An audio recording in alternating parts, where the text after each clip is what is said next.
next problem statement is to understand the concept of pointer to pointer. To understand the concept of pointer to pointer. So pointer to pointer is nothing but a pointer variable which stores the address of another pointer variable.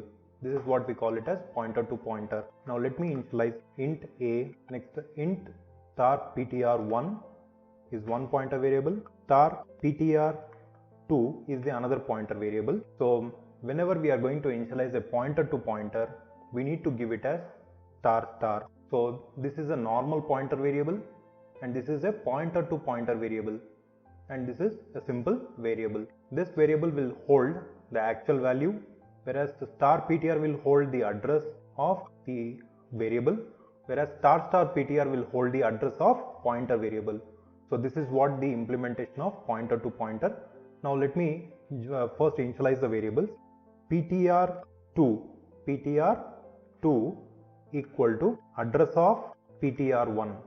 So ptr2 is a pointer to pointer.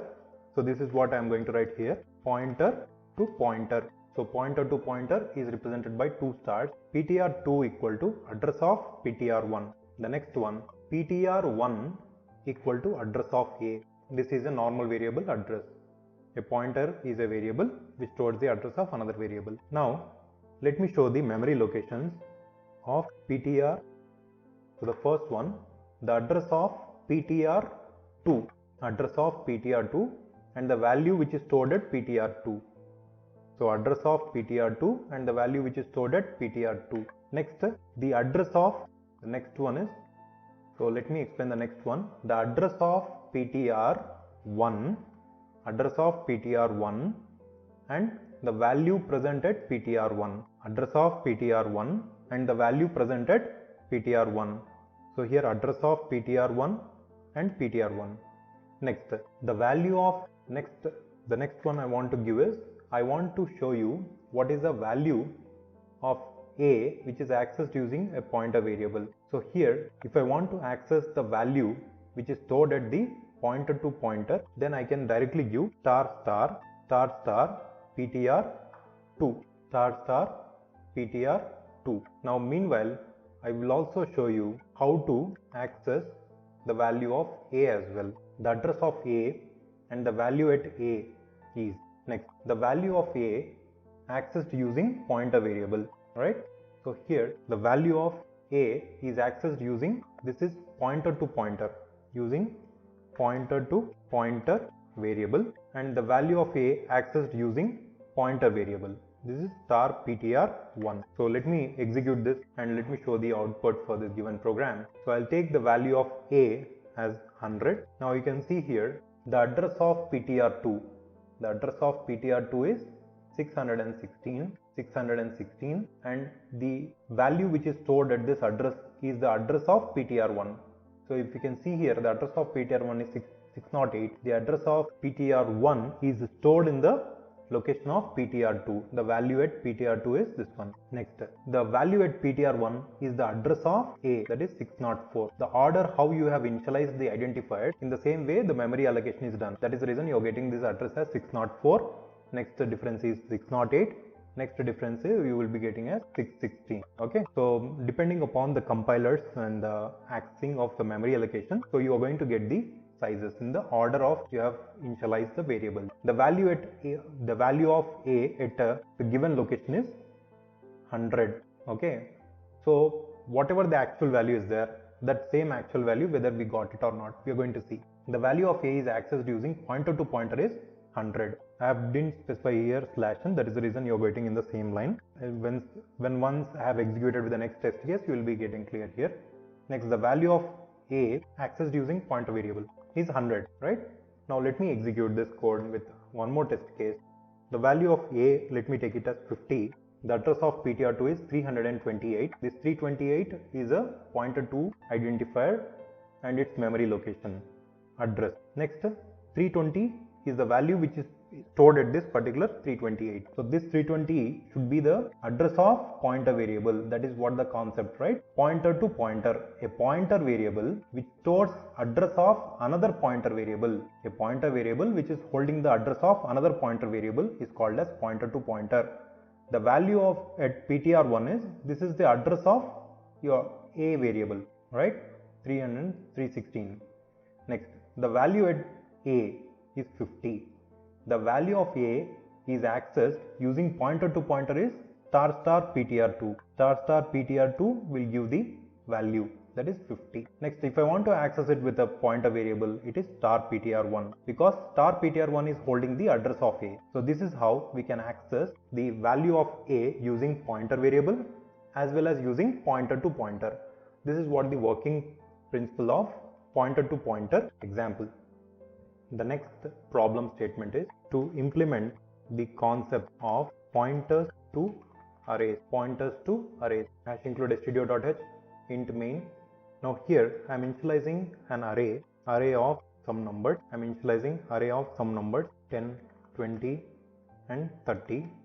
So these are the compile time initialization. Now I am creating a pointer variable. Int star ptr is a pointer variable. Now ptr is equal to address of arr array. So we can give in this way. This is one type of notation. Next, the other type of notation is, you can also write like ptr is equal to array. This is one notation. You can also do the another notation as, the another notation is ptr is equal to address of arr of 0. So this is how we can give the base address of an array in order to access all the elements of pointer variable. Now here for I, so if I am taking I, then I am going to initialize one more variable I. For I equal to 0, I less than, so here total number of elements are 3, I plus plus. Here I am going to access those elements. Printf, here %d is the value what I want to access, /t followed by, here I am going to give the value what I want to access from the base address, that is arr of I. We start from %d. Printf %d/t. Here I am going to give star ptr to increment this value, that is star or ptr plus plus, which means I am going to increment the pointer position. Now let me execute this code and check whether I am going to get my result or not. Now let me execute this program and check whether I am going to get the expected output or not. 10, 20, 30 which are stored in array, just I am giving the base address of it and I am accessing all the elements of the array. So this is what I am going to give the base address to this pointer variable, and I am accessing all the elements in the array. So this is the implementation of pointers to arrays. So I am giving a pointer to array. The next problem statement is to print the array elements in reverse order using pointers. Now here I have initialized pointers as well as the array of these three elements 10, 20, 30, and this is compile time initialization I and pointer. Now here the very important step is we need to give the address of the last memory location, that is 30. So if you see the array elements, this is 0 stored in 0 index, 1 and 2. I need to give the address of the last element's index, that is 2. For I equal to 3, I greater than 0, I minus minus. So if this condition is true, if 3 is greater than 0, condition is true. Now I'm going to print the value present at that pointer location. So the value present at that pointer location is 30, and the value present at the next location, that is previous location, we are decrementing the value by 1. This is also called pointer decrement. So we are going one location back. We are not reducing the actual value, but we are going one location back. So ptr minus minus will make your pointer to go one location back. Now let me execute this code and show you the output of this particular program. So the array elements are 10, 20, 30. Now when we have executed this logic, then the array elements are printed in the reverse order. So this is a program of executing the program. This is the program for understanding the concept of reversing the array elements in the reverse order. If you want to take a dynamic initialization also, you can do it. Just read the array elements and give the last element -1. So let me show you the next example. To print the array elements in reverse order using pointers with the dynamic initialization, dynamic with the values read at runtime. So let me show you this one more example. So here I am going to initialize an array with some size, and I am going to take the number of elements as n, number of elements as n, next I, ptr, these are all, everything is fine. Here I am going to request the user printf enter the size of array, So how many number of elements which you want to read. That is what we get the size of array. Percentile D address of n. Now here, once we read the size, printf, enter the array element. So I am entering the array element. Now in order to read the array element, we require one for loop, as it is a one-dimensional array, I equal to 0, I less than n, I plus plus. So here I am reading the array elements. Scanf percentile D address of array of I. So I am going to read these elements. The next step is we need to give pointer to an array. Now here, what we are going to give here, as it is a static, whenever we are going to compile, we have understood there are 3 elements, we gave array of 2. But now here, how we can give is n minus 1. We all know that array last element index will be n minus 1. So this is how we are going to give n minus 1. Here we are going to start the for loop with, for I equal to n, I greater than 0, I minus minus. So this is the only simple logic how we can print the array elements in the reverse order. Let me execute this code and check whether the array elements, they are printed in the reverse order or not. So the total number of elements which I am taking is 5.